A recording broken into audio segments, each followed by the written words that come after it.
Usiafu mama vaida niyo. Jollof na maye ne sa no, but sure kwanya me fa so a. Me ye sa jollof yi. Sa jollof ya maye ne say. Ma fa abomu na ye yo. We ya friend a quick jollof. Me de ma wan si so. Mi chi mi jene. Me de ma wa ye a chi ye.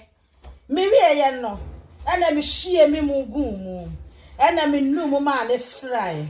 Ana mi mia mi tin tomatoes. Ena me de fry. Ena me de minsuye kakra gu na me ma na ena se si mama vada ma jollof akona na me na no so be di jollof. Sa mo ka tell so be di jollof na time ko me ka se me ya bomu a me waste time into we ya quick jollof akona.